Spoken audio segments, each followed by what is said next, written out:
Esta es una producción de Grupo Fórmula. Encuentra más contenido como este en radioformula.mx.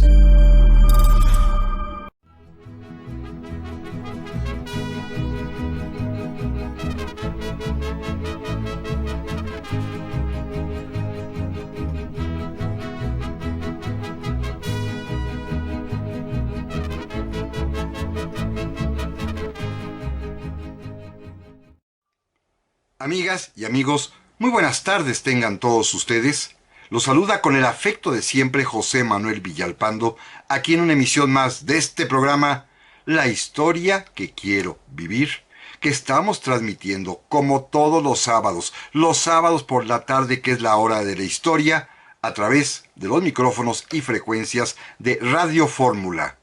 Ya lo saben, pueden localizarnos en el 103.3 de FM, en la 970 de AM, ambas emisoras aquí en la Ciudad de México, pero también llegamos a cada vez más ciudades del interior de nuestro país, lo cual me da muchísimo gusto, y hasta el extranjero, porque nuestra señal llega a los Estados Unidos de América, a Puerto Rico, a Canadá, y eso sí, a todo el territorio nacional y a todo el mundo, por supuesto, donde existe Internet. Pueden ustedes encontrarnos muy fácilmente en la página www.radioformula.com.mx, que está muy fácil de sintonizar. Gracias por acompañarnos en esta tarde. Seguimos todavía en esta circunstancia de confinamiento por la tercera ola de la pandemia. Cuídense, por favor. Utilicemos los recursos que tenemos a la mano, los cubrebocas para empezar, evitemos salir si es necesario y estemos todos atentos y al pendiente para poder enfrentar con éxito esta pandemia. Sin embargo, aquí estamos. El programa es grabado, pero aquí estamos cumpliendo la cita semanaria y por supuesto yo muy atento a sus mensajes, comunicaciones, todo lo que amablemente ustedes se toman la molestia de decirme a través de las vías electrónicas, mi correo villalpandohistoriador@gmail.com o bien en la página de Facebook Villalpando y la Historia. Amigas y amigos, vamos a comenzar. Y vamos a cambiar radicalmente de tema y de tiempo histórico para referirnos a un acontecimiento que ocurrió exactamente el día 30 de julio, pero del año de 1811, cuando allá, en la ciudad de Chihuahua, fue fusilado Miguel Hidalgo y Costilla, el padre de la patria, el iniciador de nuestro movimiento de independencia nacional. Es una efeméride importante y hoy me gustaría, junto con ustedes, por supuesto, recrear los últimos momentos de vida, los últimos días de vida, las últimas semanas y meses de vida de Miguel Hidalgo y Costilla. Creo que lo merece y que merece recordar además también cómo fueron estas etapas finales de su existencia que culminarán al momento en que ese día 30 de julio de 1811, hace 210 años, fue fusilado muy temprano por la mañana, repito, allá en Chihuahua. Primero, simplemente para ubicarnos en el espacio temporal, recordemos que el padre Hidalgo fue capturado allá por marzo de 1811, junto con Allende, con Aldama, con Jiménez, con Abasolo, con muchos otros insurgentes. Fue hecho prisionero mediante una traición en un lugar llamado la Acatita de Baján, un sitio que hoy se encuentra en el estado de Coahuila, que es se puede llegar muy fácilmente a partir de la ciudad de Saltillo o de la ciudad de Monterrey, y que allí fue el escenario de esta traición donde fueron hechos prisioneros los caudillos insurgentes. Ya platicábamos hace algunos días de un episodio sucedido allí mismo, precisamente en este momento histórico, cuando al momento de ser capturados, también falleció víctima de un balazo el hijo de Ignacio Allende. Lo recordarán que lo hablábamos el Día del Padre. Pero bueno, ahora simplemente pues fueron hechos prisioneros y de ahí serían trasladados en un largo trayecto, Hay que cruzar todo el desierto, primero a Monclova y después desde Monclova hasta la ciudad de Chihuahua. Un trayecto muy largo que les llevó casi mes y medio recorrer. Pero antes de avanzar, déjenme recordar con ustedes cuál era la condición del padre Hidalgo en el momento en que fue capturado. Miren, hay que decirlo con toda claridad. Después de la derrota terrible que sufrió el ejército insurgente en Puente de Calderón en enero de 1811, cerquita de Guadalajara, cuando comenzó la huida hacia el norte de este ejército enorme insurgente que había sido hecho pedazos por el mariscal Félix María Calleja en los campos de batalla de Puente de Calderón. Cuando los insurgentes llegaron a la ciudad de Aguascalientes y un poquito más adelante a la hacienda de Pabellón, en una junta de guerra, estallaron finalmente los enconos, las animadversiones, los pleitos que ya tenían de antiguo el propio Allende con Miguel Hidalgo. En una junta de guerra, los principales comandantes insurgentes le recriminaron al padre de la patria un error fundamental, que era cierto, no había sabido conducir la batalla de Puente Calderón, no había sabido dirigir al ejército insurgente, no había previsto los conocimientos indispensables para una batalla, para hacer la guerra, y lo despojaron del mando. Para ese momento ya sabemos que, como decían los propios textos, Allende e Hidalgo andaban entre sí desabridos. Tenían problemas, Desde el momento mismo en que se dio el grito, cuando ante los temores de Allende, que no se sentía seguro de iniciar la guerra de independencia, cuando Hidalgo asume el mando y la dirección del movimiento, a partir de ese momento comenzaron las desavenencias entre los dos, sobre todo fundamentalmente por las razones con las que Hidalgo trataba de reclutar soldados, animándolos al saqueo, tratando de motivarlos por el botín de guerra que se podía obtener, cosa que a Allende le parecía nefasto y verdaderamente desastroso, y desde el primer momento estuvieron en pleito.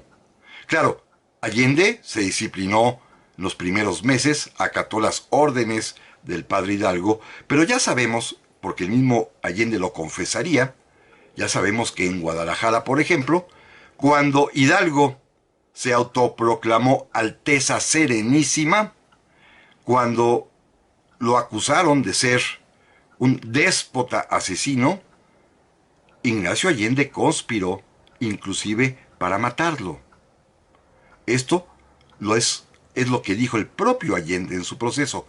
Confesó esta animadversión. Y claro, los ánimos estallarán ya finalmente, y me regreso al tema, en la hacienda de Pabellón, repito, vecina de la ciudad de Aguascalientes hacia el norte, en donde Allende, Aldama, Jiménez, Abasolo y todos los demás resolvieron despojar, quitarle el mando al padre Hidalgo y conferírselo con el cargo de generalísimo al propio Ignacio Allende.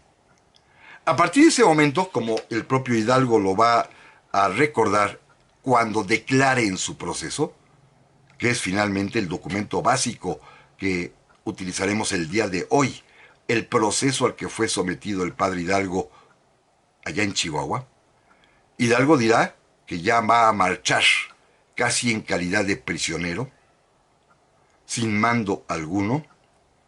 No lo amarraron ni lo encadenaron, pero finalmente iba escoltado, cuidando que no escapase, ya sin ningún tipo de influencia ni autoridad entre los insurgentes. Esto es importante destacarlo porque, simple y sencillamente, recordemos que ellos decidieron, después de Pabellón, trasladarse a la ciudad de Saltillo, y allí es donde Allende y los demás resuelven continuar la marcha, la huida hacia el norte, tratando de alcanzar los Estados Unidos de América. Claro, recuerden ustedes que para ese momento la frontera es mucho más al norte de lo que es el día de hoy. En ese momento había que atravesar no solamente todo Coahuila, sino también todo Texas, para poder ponerse a salvo. Y eso es lo que decidieron Allende y los demás Al padre Hidalgo no le preguntaron y entonces pues lo llevaban en calidad de prisionero, como declaró don Miguel en su juicio. No tenía ya mando y así fueron capturados allá en la Catita de Baján por el traidor Ignacio Elizondo, un hombre que, siendo realista, se había ofrecido falsamente ponerse a las órdenes de los insurgentes. Allende lo aceptó y lo sorprendieron, les tendieron una trampa, una emboscada y fueron hechos prisioneros. De ahí, repito, fueron trasladados hasta la ciudad de Chihuahua en un largo periplo, un largo viaje, atravesando todo el desierto, en medio, por supuesto, de los calores que ahí siempre se acostumbran, y finalmente, allá en Chihuahua, se recibirá la orden de ser sometidos a juicio, de ser procesados.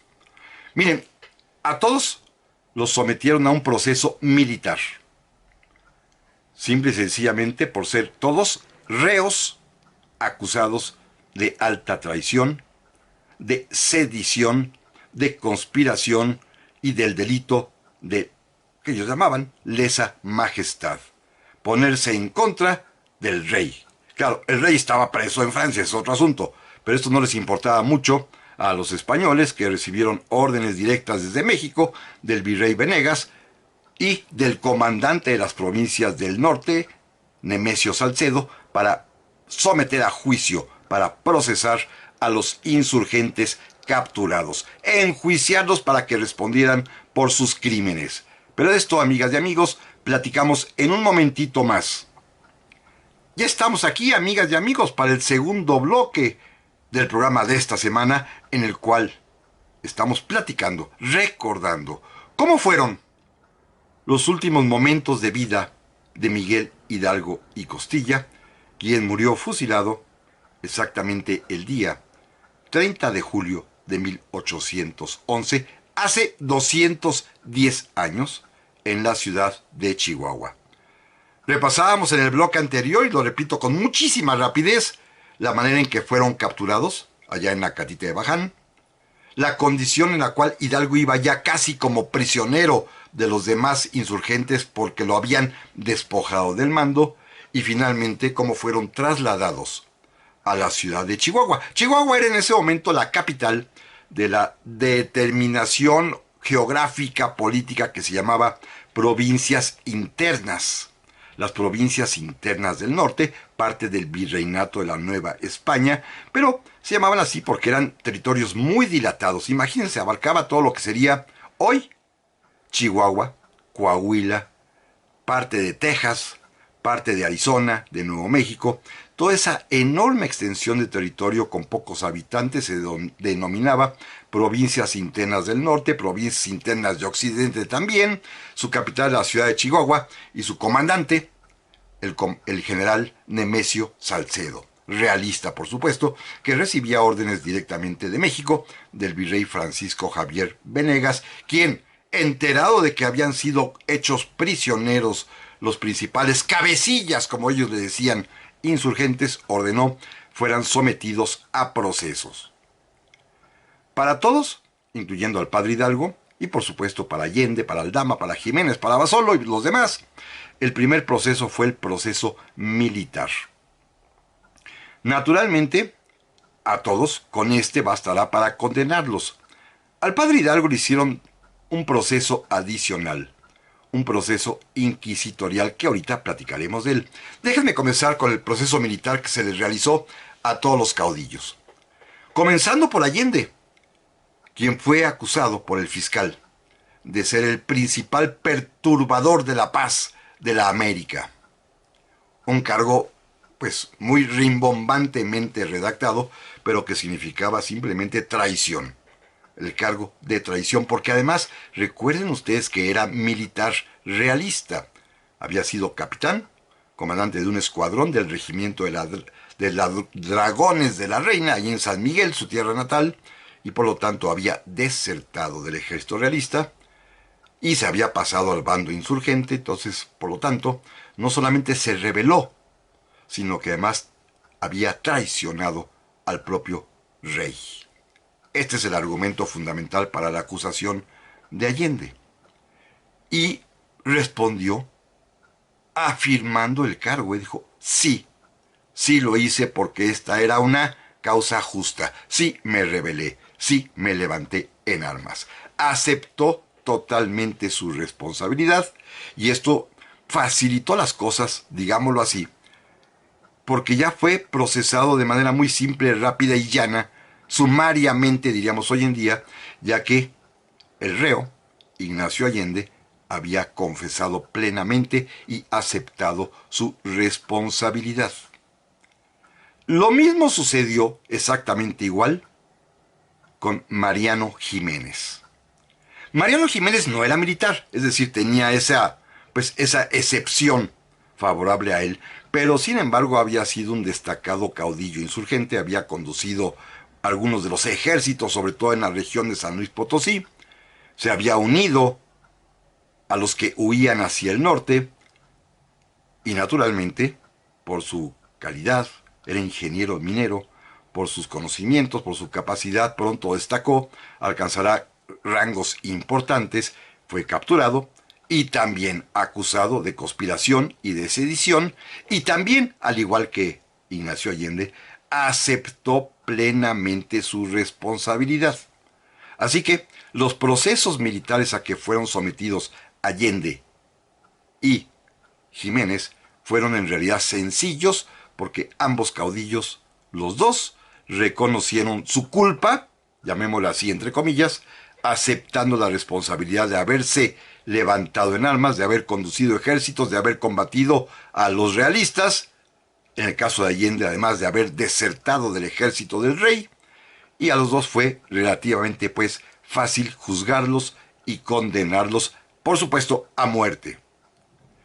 Caso distinto ocurrió en los procedimientos sustentados en contra de Juan Aldama y de Mariano Abasolo. Los dos, aterrados, empanicados, negaron toda responsabilidad. Cuando el fiscal les preguntaba al señor Aldama, pero usted estaba ahí, ¿cómo no? Es más, participó en la Alhóndiga de Granaditas, participó en la batalla de Puente Calderón. Sí, pero lo hice por miedo porque temía que me matara Allende y los demás. Es decir, trató de excusarse con el pretexto de que había participado en la rebelión, atemorizado porque su amigo Ignacio Allende lo tenía amenazado. Claro, era un pretexto para tratar de salvar la vida. No lo conseguirá. Y el caso más, pues de alguna manera más triste, es el de Mariano Abasolo, quien no solamente igualmente va a negar toda responsabilidad, va a decir que se vio involucrado y que se dejó llevar porque no le quedó de otra, porque estaba en riesgo su propia vida. Y de alguna manera es cierto. El día del grito, Mariano Abasolo, que era el comandante militar de Dolores, a su cargo estaba también otro escuadrón del Regimiento de Dragones de la Reina, del cual era comandante, asentado en Dolores, inclusive el antiguo Palacio Municipal de Dolores era su propia casa. Efectivamente, él no aparece el día del grito, está escondido. Pero sin embargo, después sí ya está presente y él va a aducir, va a argumentar en defensa de que pues se lo llevaron y no le quedó más remedio porque veía también amenazada su vida. Además, él sí estaba casado y su esposa lo acompañaba y su esposa fue a suplicarle a todo mundo por la vida de Abasolo, justamente apoyando sus declaraciones de que había sido forzado y esto le va a permitir ser el único que salve la vida. Mariano Abasolo será indultado de la condena de muerte, pero fue conmutada su pena por prisión perpetua en España. A él se lo van a llevar a la isla de Cádiz y allá lo van a tener encerrado hasta que muera en 1815. Pero finalmente, a Allende, a Aldama y a Jiménez los van a condenar a ser pasados por las armas, lo cual va a ocurrir, como todos sabemos, allá mismo en Chihuahua, pero el día 26 de junio de 1811. Un mes y unos días antes que el padre Hidalgo, porque sus procesos militares concluyeron muy rápido, la condena era, pues, literalmente predecible y se les ejecutó. El padre Hidalgo tardó más, porque él fue sometido no solamente, como decía yo hace un rato, al proceso militar, sino también a un proceso inquisitorial. Y además, ya condenado, todavía su sentencia va a tardar en ser ejecutada, porque había un impedimento importante. Era sacerdote y había que degradarlo. Pero esto lo vamos a comentar al ratito. Déjenme comenzar con el proceso militar. El fiscal designado para acusar y probar la culpabilidad de Miguel Hidalgo era un español, don Ángel Abella. Abella, sí, A-B-E-L-L-A. Abella, don Ángel Abella era el administrador de correos de las provincias internas del norte, era abogado, era español de origen, y fue en quien se confió para ser el fiscal de la causa de Miguel Hidalgo, y lo consiguió, ¿eh? Fue un fiscal bastante duro, muy prepotente, muy difícil, pero consiguió doblegar, como ahorita veremos, al padre Hidalgo. La acusación formulada también contra don Miguel Hidalgo es la misma, la de conspiración, sedición, lesa majestad, y al igual que Allende, aceptó totalmente su responsabilidad. Pero además lo hizo, no diciendo que sí, sí lo hice, no solamente confesó, sino que dio sus razones, que son bien importantes. Primero, dijo que sí, que él había convocado a los pueblos, que él había seducido a los pueblos a levantarse. ¿Por qué? Porque la independencia para el padre Hidalgo era útil y benéfica para el país. Esta es la principal razón. Ser independientes porque la independencia es benéfica y útil para el país. Pero además también porque estaba acabando y luchando contra la tiranía y contra el despotismo.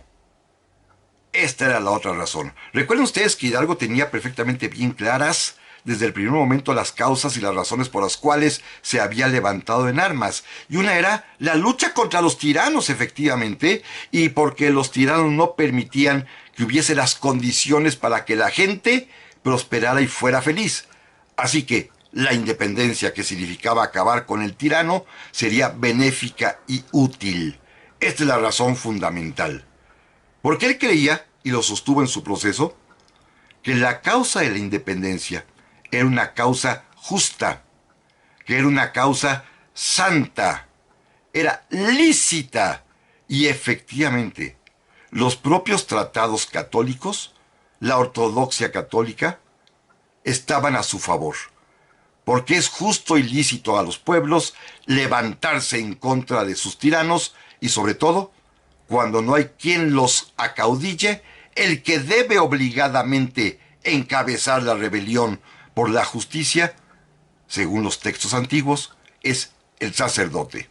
Pero de esto, amigas y amigos, platicamos en un momento más.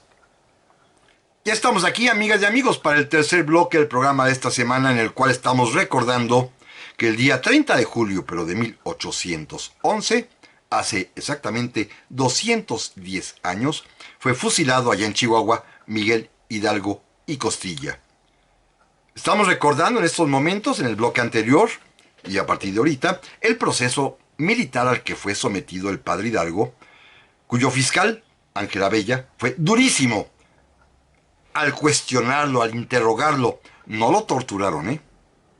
Físicamente no lo torturaron.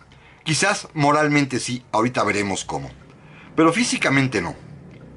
No recibió, pues, maltrato en su prisión, al contrario, fue muy bien atendido. Los propios carceleros, el cabo Ortega y Melchor, un soldado que fue el que encargado de directamente ver por él, cuidarlo y darle alimentos, lo trataron realmente muy bien, tanto que el padre Hidalgo al final hasta les agradeció, primero con sendas poesías que con una tiza escribió en la pared de su calabozo, pero además también cuando salía para ser fusilado, a ambos les obsequió unos dulces que tenía en su habitación, se los regaló a sus dos carceleros, los abrazó y les agradeció.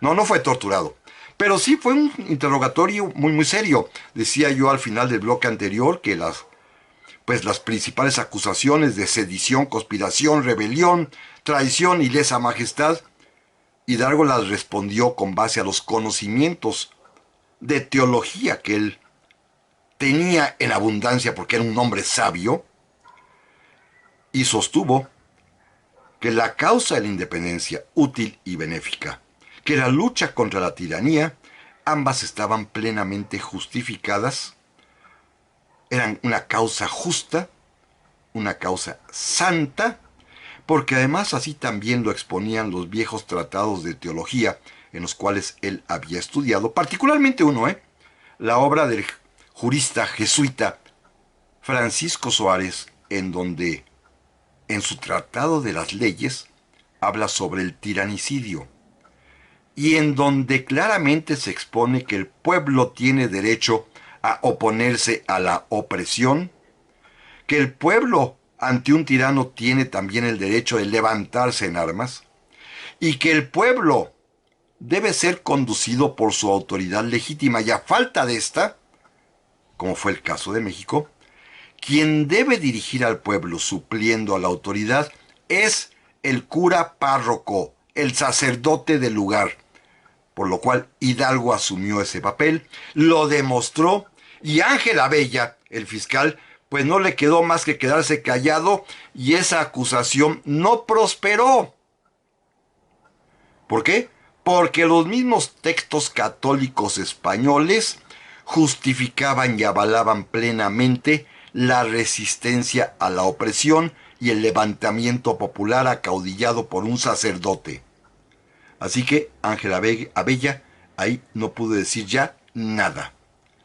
En cambio, sí tuvo otro elemento para poder acusar al padre Hidalgo cuando se vio derrotado, cuando se dio cuenta de que con Hidalgo no prosperaría la acusación de conspiración, ni de sedición, ni de rebelión, como sí prosperó con Allende, con Aldama, con Jiménez, a ellos sí. Pero Hidalgo no, porque Hidalgo sí demostró y contestó, fundamentado en la propia teología española ortodoxa, la licitud, lo justo de la independencia, lo correcto de lo que había hecho.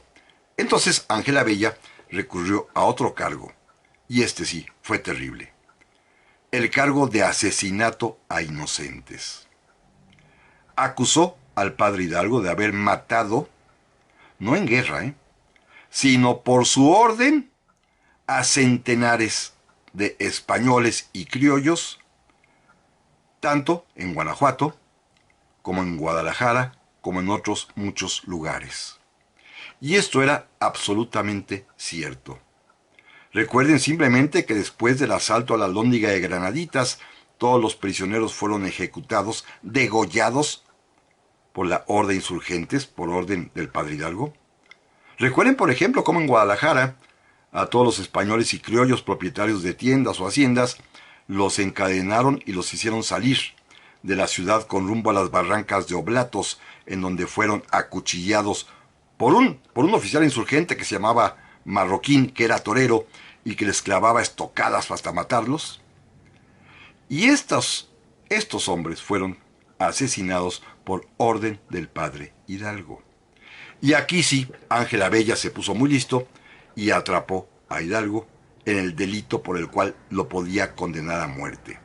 Fíjense bien, la condena a muerte a Hidalgo no es por rebelión ni por sedición, sino por asesinato.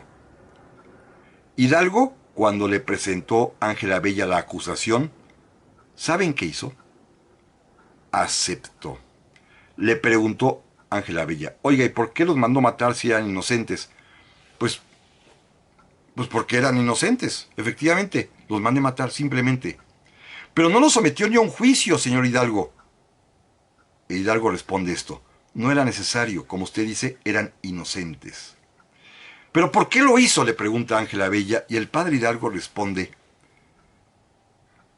con una frase muy interesante. Por atender el clamor popular y porque me dejé llevar por el frenesí. Porque la gente se lo pedía y porque él estaba en ese momento seguramente, pues de alguna manera, influenciado, hipnotizado, elevado en su categoría de prócer libertario, el frenesí que él llama, y ordenó que los ejecutaran.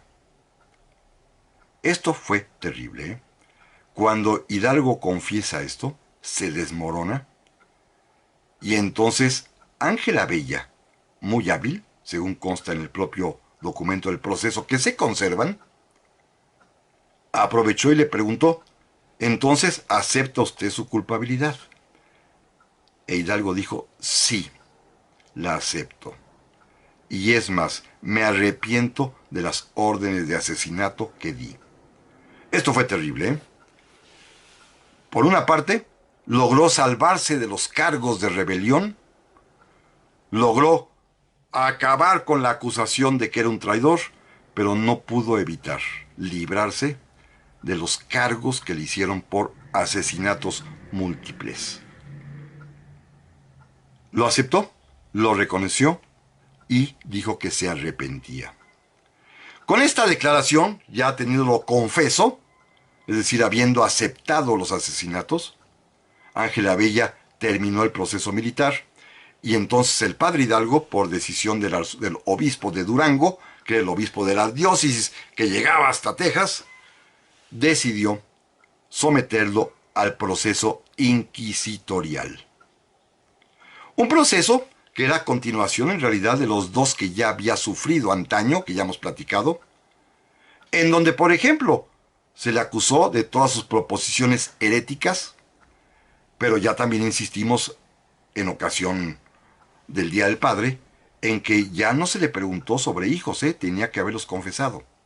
Aquí es donde se fue sometido a tortura emocional o tortura psicológica, porque, como sacerdote que era, sabía perfectamente bien que la absolución, de la cual dependía la salvación de su alma, solamente se le daría en caso de arrepentimiento y que constara.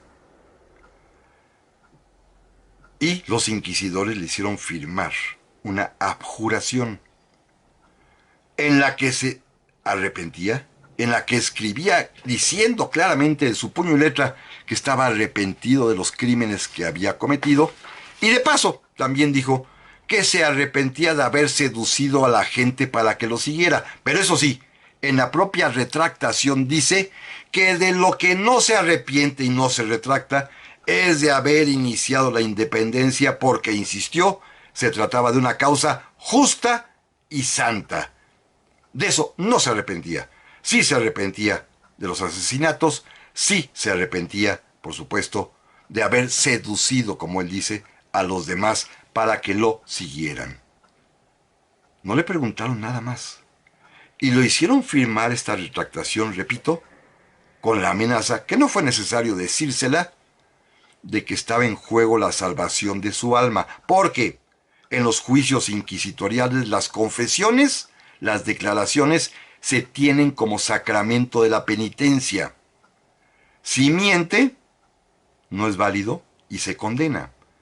Y el padre Hidalgo, sacerdote católico, deseando salvar su alma, fiel a sus propias creencias, resolvió firmar esta abjuración. Ya lo que estaba en juego no era su vida, eso ya no importaba. Lo que estaba en juego ahora era la salvación de su alma y la vida eterna en la que él, como sacerdote, creía fervientemente y, pues eso mismo había predicado a sus feligreses. Resumiendo, el padre Hidalgo fue condenado fundamentalmente no por su rebelión, sino por los asesinatos cometidos de su orden durante ella y después presionado, amenazado con el infierno. En otras palabras, es como firma su abjuración. Con esto ya quedaba pues listo para ser condenado a la pena de muerte, como lo fue en efecto. Por esto lo condenaron a muerte. Repito, no por la guerra de independencia, sino por los asesinatos cometidos en ella. Pero de esto, amigas y amigos, si les parece bien, no se vayan, vamos a terminar platicando en un momentito más. Ya estamos aquí, amigas y amigos, para el último bloque del programa de esta semana, en el cual hemos estado platicando acerca de los momentos finales de Miguel Hidalgo y Costilla, en ocasión a que este 30 de julio se ha cumplido el 210 aniversario de su fusilamiento allá en Chihuahua. Decíamos en el bloque anterior, y ya para no repetir mucho, que finalmente la condena a muerte al padre Hidalgo se debe no a la rebelión, no a la sedición, no por haberse levantado en armas en contra de los españoles por alcanzar la independencia que demostró era justa, según la propia tradición española, sino por los asesinatos cometidos de su orden, mismos que él aceptó y reconoció, aduciendo que había atendido al clamor popular y que se había dejado llevar por el frenesí. Por esto lo condenaron a muerte, tanto en el proceso militar como en el inquisitorial, donde finalmente le pidieron a cambio de la absolución que firmara una retractación, una abjuración, cosa que hizo porque estaba en juego ya la vida eterna de su alma. Fue condenado a muerte, pero no podían fusilarlo. ¿Por qué? Porque era sacerdote. Tenía fuero, tenían inmunidad los sacerdotes, y era necesario primero, pues, reducirlo al estado laical, como se dice en términos canónicos, es decir, quitarle la calidad sacerdotal. Para esto, el obispo de Durango comisionó a uno de sus canónigos para que procediera a esta degradación, que es un ritual verdaderamente triste y muy impactante para los sacerdotes católicos cuando son castigados y se les quita el carácter sacerdotal.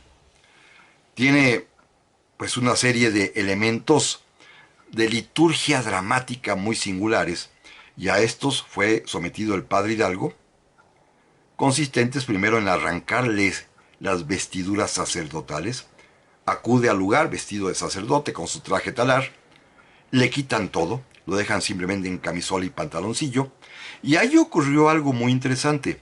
Cuando le estaban arrancando la sotana, en el interior de ella, a la altura del corazón, por dentro, el padre Hidalgo tenía cosida a la sotana una imagen en tela de la Virgen de Guadalupe.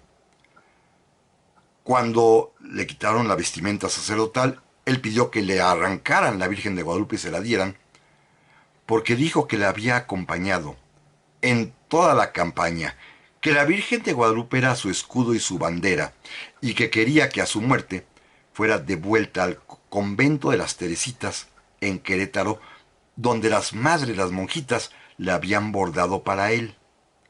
Así que siempre tuvo cerca de sí, en su corazón, a la Virgen de Guadalupe. El ritual de la degradación culmina con una escena que es muy dramática, cuando el sacerdote, puesto de rodillas para ser degradado, extiende sus manos con las palmas hacia arriba, y el oficiante, en este caso el canónigo que lo degradaba, con un cuchillito sin filo, pero hace un ritual de como rasparle la palma de las manos, para quitarles la unción sagrada con el que había sido ungido tiempo atrás cuando fue ordenado. Esto significaba que la iglesia le arrancaba, como lo dijo el canónigo, a Miguel Hidalgo, las facultades de bendecir, las facultades de perdonar, las facultades de consagrar, reduciéndolo, como cualquier laico, al estado laical, dejando de ser sacerdote. Fue un momento seguramente muy estrujante para él, quien tenía verdadera vocación sacerdotal, y que le fue quitada esta calidad de sacerdote, aunque no se quita, dicen algunos teólogos, pero le fue arrancada formalmente por la autoridad eclesiástica de la Nueva España, para que, siendo ya un ciudadano común, pudiese ser fusilado. Así que fue sometido a esta ceremonia, un tanto cuanto vejatoria, seguramente impactante, pero dejó de ser sacerdote. Durante estos días últimos, cuando ya supo que había sido condenado a muerte, sentencia que le fue notificada poniéndolo de rodillas, en la celda que tenía, donde era el antiguo colegio jesuita allá en Chihuahua, que hoy es uno de los edificios del gobierno del estado. Ahí le informaron, se conserva inclusive la celda, Cuando puedan viajar a Chihuahua, esa hermosísima ciudad, visiten el sitio, está la celda todavía donde tuvieron encerrado al padre Hidalgo. Ahí, puesto de rodillas, le informaron de la sentencia, y como faltaban 3 o 4 días, pues pasaron cosas muy muy interesantes para ser fusilado. En una de ellas, pues estos guardianes que he comentado, el cabo Ortega y el soldado Melchor, le decían: oiga, padre, pues no se preocupe, mire, por hoy descanse y ya mañana vemos. Y el padre Hidalgo dijo una frase tremenda: miren, hijos, para descansar la vida eterna y ya está cerca. Seguramente no pudo ni dormir esos últimos días, los pasaba leyendo su breviario, este libro que los sacerdotes con los ejercicios de las horas deben leer diariamente. Leía también un ejemplar de la Biblia que le prestaron, y para entretenerse, fíjense qué curioso, para entretenerse pidió un violín. Le llevaron el violín y se ponía a interpretar y a tocar obritas, las mismas que en su juventud con sus hermanos, que habían hecho una pequeña orquestita para el divertimento familiar, pues ejecutaban diversas obras, e Hidalgo se la pasó los últimos días de su vida leyendo su breviario y tocando el violín. Fue bien alimentado en ese tiempo, decía yo hace un momento, que incluso acabó agradeciéndole a tanto a Ortega como a Melchor sus muchas atenciones, le llevaban buena comida. Todavía el día 30 de julio, cuando fue fusilado, en la mañana desayunó un chocolatito con leche. La ejecución fue muy temprano, a las 6 de la mañana. Fue a primera hora, en cuanto salió el sol, fue fusilado, así que pues no desayunó más que ese chocolate previamente antes de salir de su celda. La escena de la ejecución es terrible también porque en el patio del mismo colegio donde lo fusilaron, lo sentaron en una silla, lo amarraron las manos en la espalda, y el pelotón de fusilamiento, fíjense qué curioso, estaba al mando de un teniente llamado Pedro Armendáriz. No tiene nada que ver con el actor, pero se llamaba Pedro Armendáriz, quien dejó constancia muy pormenorizada de lo que sucedió en ese momento.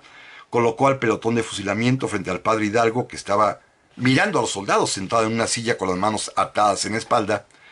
Y cuenta Pedro Armendáriz que los soldados temblaban de miedo, de susto de tener que ejecutar a un hombre que era Miguel Hidalgo, un sacerdote y aparte un hombre que era famosísimo.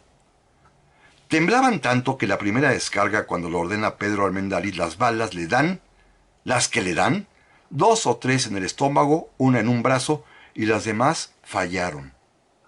Y no lo mataron. Pedro Armendáriz, preocupado, ordenó que se formara otra fila de soldados y le puso al padre Hidalgo una venda en los ojos para que ya no viera y para que los hombres no temblaran. Decían los soldados, y decía el Pedro Armendáriz en su informe, que es que el padre Hidalgo nos veía con ojos de misericordia, con esos ojos verdes que tenía. Tenía los ojos verdes. Como se dio cuenta del influjo que tenía la mirada de Hidalgo sobre los soldados y por eso temblaban, Armendáriz pensó que amarrándole la cara, tapándole los ojos, con eso evitaría el temor de la tropa. Y no, la segunda descarga pasó exactamente lo mismo. Un par de tiros en el estómago, otro en otro brazo, y los demás se perdieron en el aire porque los soldados parece ser que a propósito fallaron. Eso sí, se sangoloteó todo el padre Hidalgo, tanto que el movimiento se quitó la venda, se le cayó la venda, quedó mirándolos otra vez, y entonces a Pedro Armendáriz no le quedó más remedio.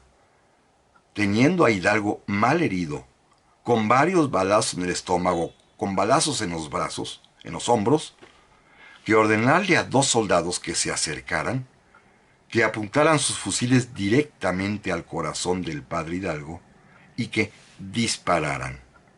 Así lo hicieron, y la crónica de Pedro Armendáriz es verdaderamente estremecedora, porque Hidalgo se le quedó viendo a Pedro Armendáriz en sus últimos momentos, mientras los 2 soldados ponían la boca de los cañones en su corazón, dispararon.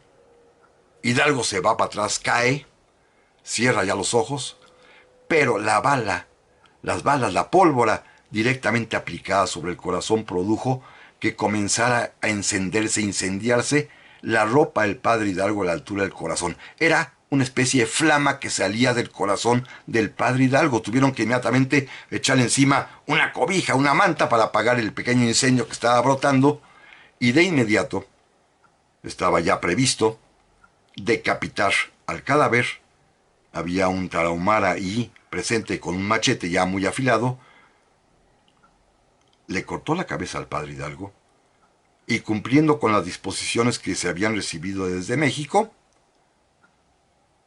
la cabeza, junto con la de Allende, Aldama y Jiménez, que ya estaban guardadas en unos botes con sal, fue puesta en otro más, la del padre Hidalgo, y enviadas las 4 a Guanajuato, como todos sabemos, para ser colgadas en las esquinas de la Alhóndiga de Granaditas, que según Calleja era el teatro de sus infernales hazañas.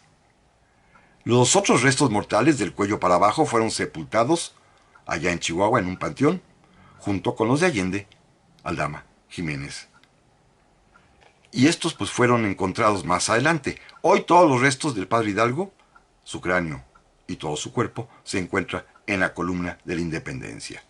Hoy quisimos hablar de Miguel Hidalgo y Costilla. Primero Dios, aquí nos escuchamos la semana que entra, ya con otro tema.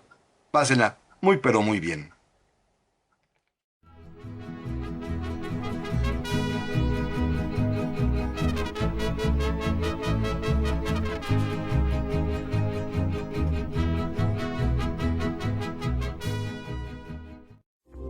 Esta fue una producción de Grupo Fórmula. Encuentra más contenido como este en radioformula.mx.